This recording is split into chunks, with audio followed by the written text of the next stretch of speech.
누가복음 4장 9절부터 13절까지입니다.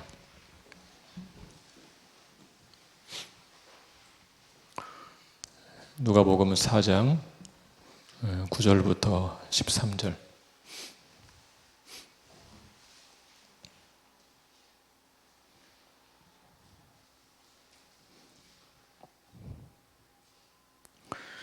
저와 함께 한 절씩 교독하겠습니다. 제가 먼저 읽겠습니다. 또 이끌고 예루살렘으로 가서 성전 꼭대기에 세우고 이르되 내가 만일 하나님의 아들이거든 여기서 뛰어내리라.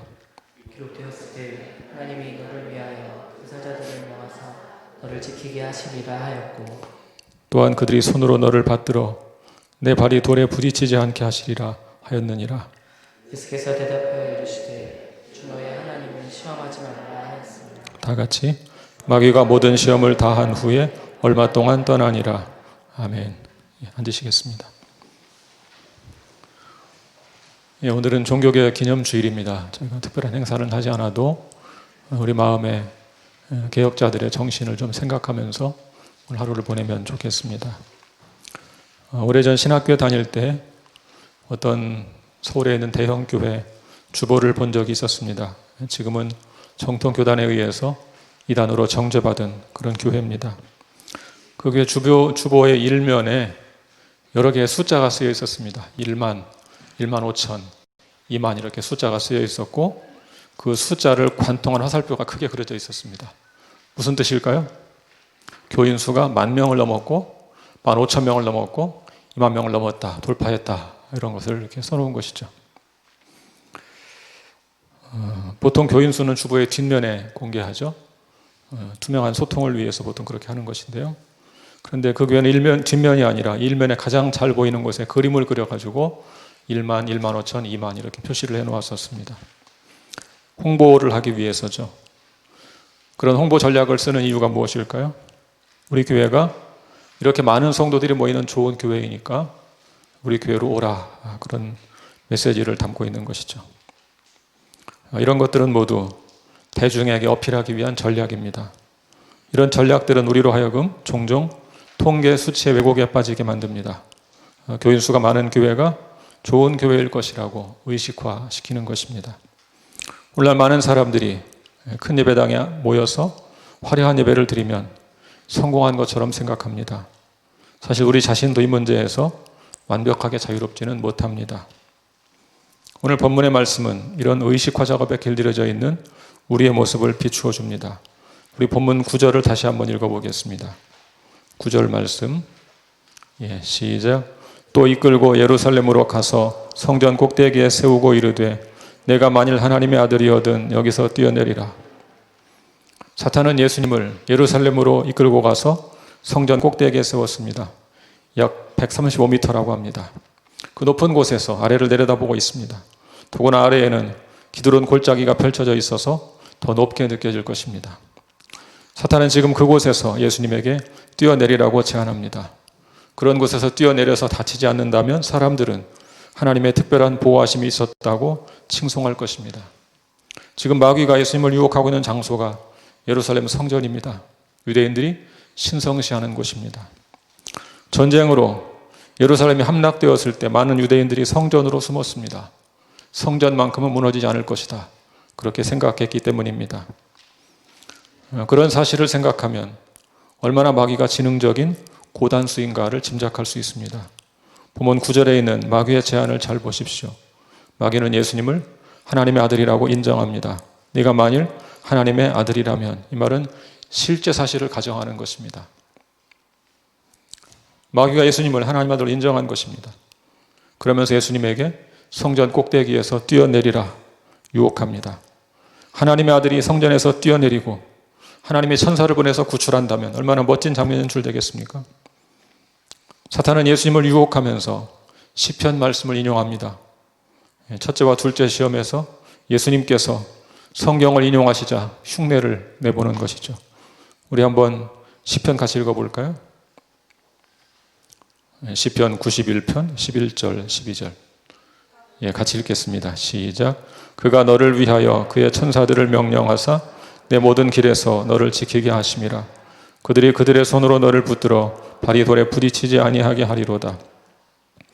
오늘 본문 10절과 11절은 바로 이 시편을 인용한 것입니다.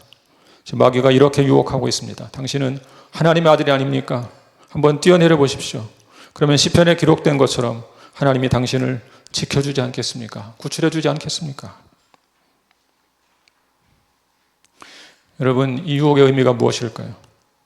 만약 그 말대로 된다고 가정해 보십시오. 예수님이 뛰어내렸습니다. 하나님의 사자들이 와서 발을 받쳐주었습니다. 어떤 일이 벌어질까요? 일약 스타가 될 것입니다. 요즘 같은 매스컴에 나오겠죠. 드디어 우리 민족을 구원할 메시아가 탄생했다. 흥분할 것입니다. 사탄은 지금 그런 길을 걸으라고 유혹하는 것입니다. 많은 사람들에게 주목받는 인기 있는 메시아가 되라 유혹하는 것입니다. 우리 예수님은 그 유혹에 대해서 단호하게 답변하셨죠. 12절을 다시 볼까요? 보면 12절. 시작. 예수께서 대답하여 이르시되 주 너의 하나님을 시험하지 말라 하였느니라. 예수님은 사탄의 유혹이 하나님을 시험하는 것이라고 생각하셨습니다. 저는 오늘 하나님을 시험하는 것이 무엇인가 좀 살펴보려고 합니다. 아마 크리스찬이라면 의도적으로 하나님을 시험하는 사람은 없을 것입니다. 그런데 실제로는 하나님을 시험하는 경우가 많이 있습니다. 그들 가운데 대다수는 하나님을 시험한다고 생각하지 않고 있지만 실상은 시험하는 경우가 많은 것이죠. 그러므로 하나님을 시험하는 것이 무엇인가를 바르게 아는 것은 매우 중요한 문제입니다. 자, 주 너의 하나님을 시험하지 말라. 예수님의 대답은 구약 성경을 인용한 것입니다. 신명기 6장 16절 같이 읽어보죠. 시작.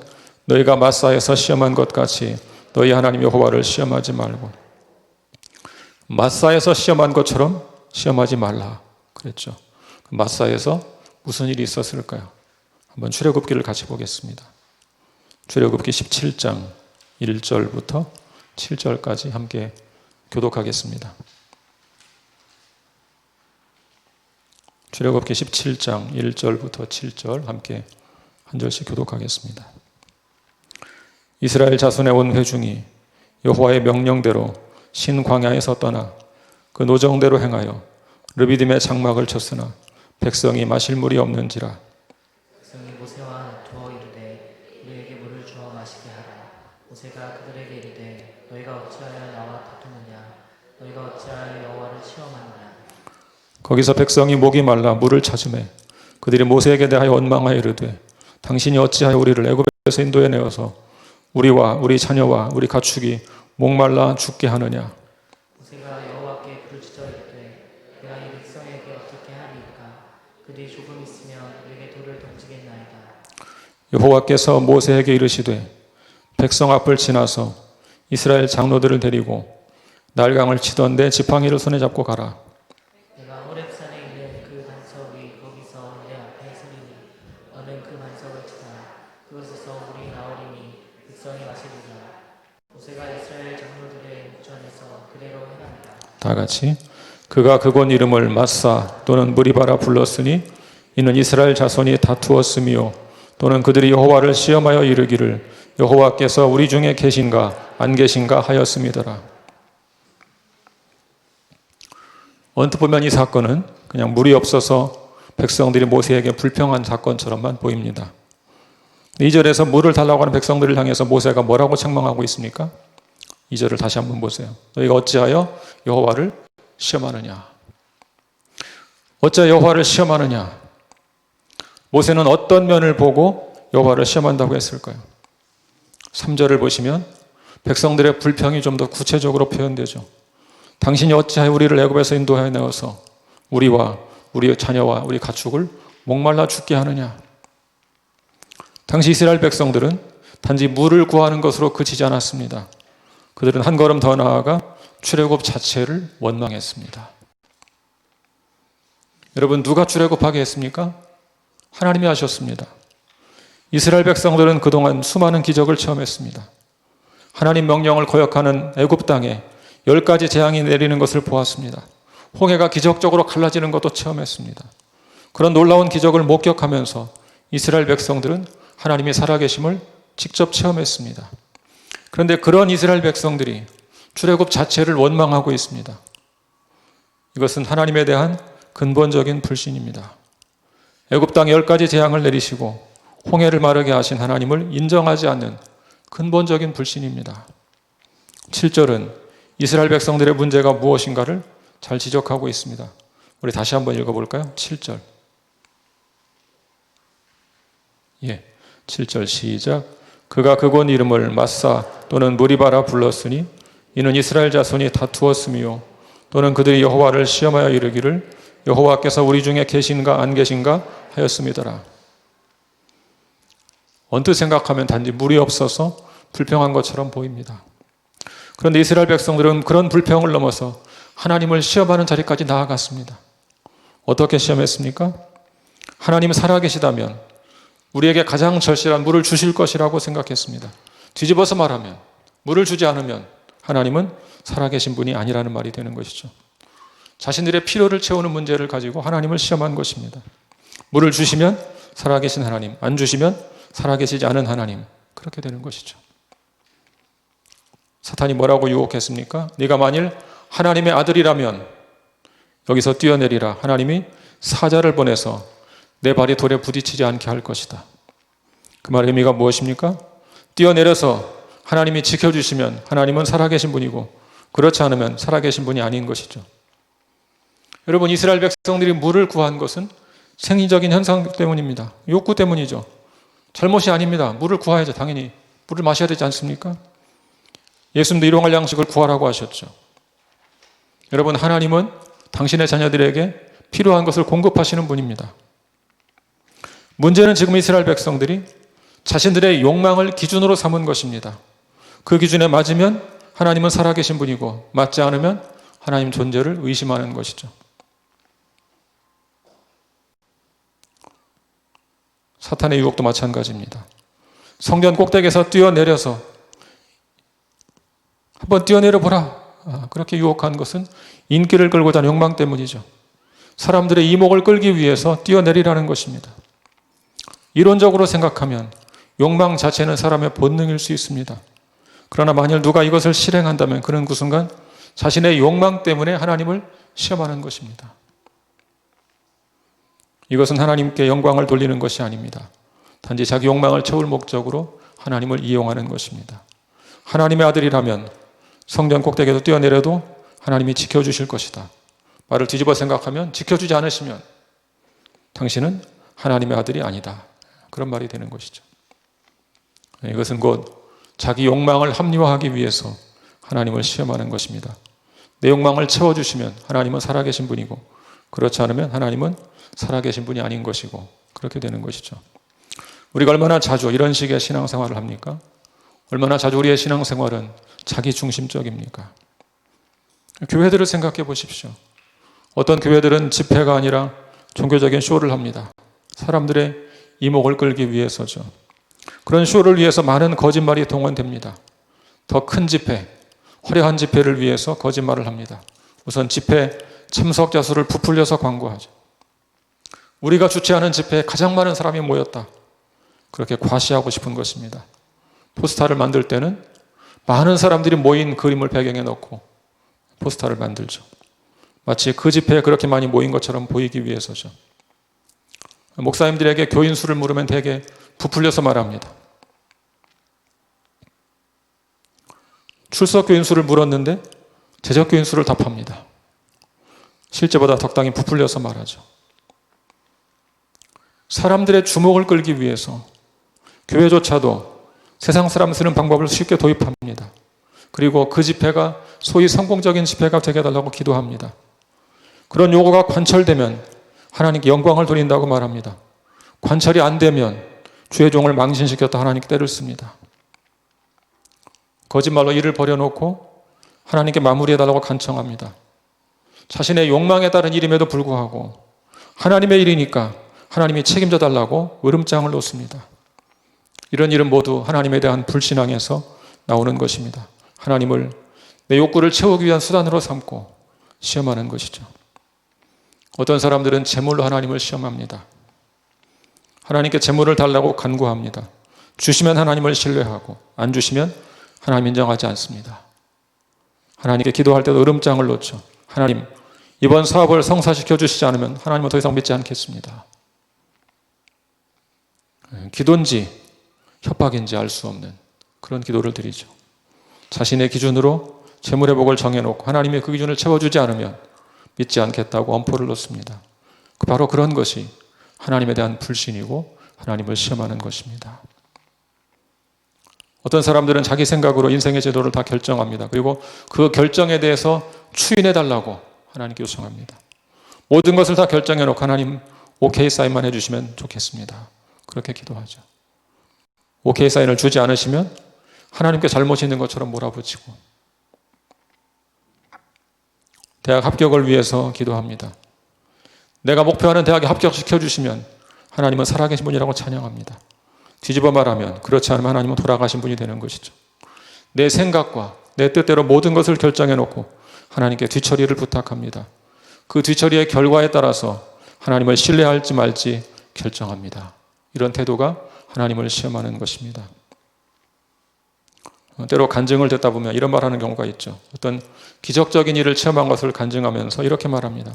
이번 일을 겪어보니까 하나님은 정말로 살아계신 분이세요. 그동안은 돌아가셨습니까? 물론 자신의 개인적 은혜를 표현하는 것은 이해할 수 있습니다. 말을 뒤집어 생각해 보세요. 그런 방식으로 응답하지 않았으면 하나님 인정하지 않겠다는 말이죠. 이런 행동들이 모두 하나님을 시험하는 것입니다. 여러분, 하나님은 우리가 시험할 대상이 아닙니다. 우리가 순종할 대상입니다.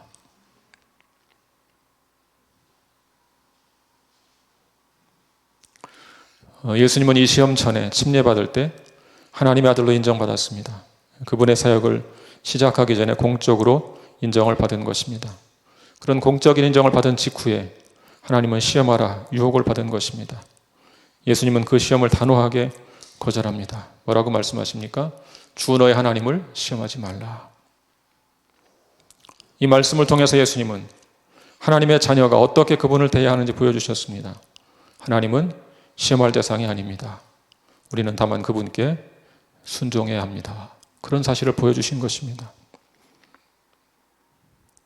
예수님은 근본적으로 하나님과 본체이십니다. 그런데 하나님과 동등됨을 취하지 않았습니다. 오히려 자기를 비워 종의 형체를 가져 사람들과 같이 되셨습니다. 자기를 낮추시고 죽기까지 복종하셨습니다. 마지막 순간에는 십자가에 달리면서까지 하나님께 복종했습니다. 하나님과 본체이신 그분께서 친히 하나님은 시험할 대상이 아니고 순종할 대상임을 보여주신 것입니다. 우리는 하나님의 힘과 그분의 능력을 사용해서 내 뜻을 이루고 싶어 합니다. 그런 것을 하나님의 일이라고 생각합니다. 하나님께서 주신 비전이라고 착각할 때가 있습니다. 여러분, 하나님은 내 욕망을 달성할 도구가 아닙니다. 오히려 우리가 그분의 뜻을 달성하기 위해 그분의 손에 붙잡힌 도구가 되어야 할 줄로 믿습니다.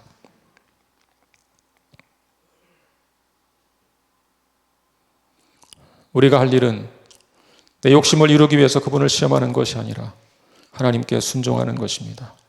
시험이 오고 유혹이 와도 최소한 그분이 우리를 지으신 분이요 우리 아버지이신 것을 잊지 않고 그분의 명령에 순종할 수 있기를 바랍니다.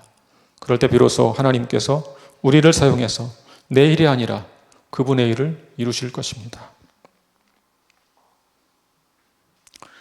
찰스 콜스는 69년부터 73년까지 닉슨 대통령 특별고문으로 일했습니다. 그러다가 74년에 워터게이트 사건에 연루되어서 교도소에 수감되는 과정에서 예수님을 영접했습니다. 예수님을 영접한 다음 인생이 완전히 바뀌었습니다. 교도소 선교회를 세우고 전 세계 수감자들에게 복음을 전하는 사역을 감당했습니다. 어느 날 교도소 안에서 예배를 드리고 있었습니다. 그날 아침 참으로 영광스러운 경험을 했습니다. 그가 처음 교도 선교를 시작할 때 크리스찬 비율은 1%도 안 되었습니다. 지금 수많은 사람들이 하나님을 예배하고 있는 것입니다. 강단에서 설교 순서를 기다리면서 그의 마음은 과거로 거슬러 올라 표류하고 있었습니다.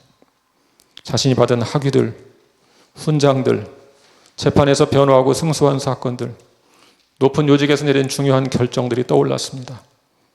한편의 완벽한 성공 사례 같았고 아메리칸 드림의 성취인 것 같았습니다. 그런데 그는 그 순간 갑자기 충격적인 사실을 깨달았습니다. 지금 눈앞에 벌어지고 있는 이 놀라운 광경은 자신의 성공 때문이 아니라는 것입니다.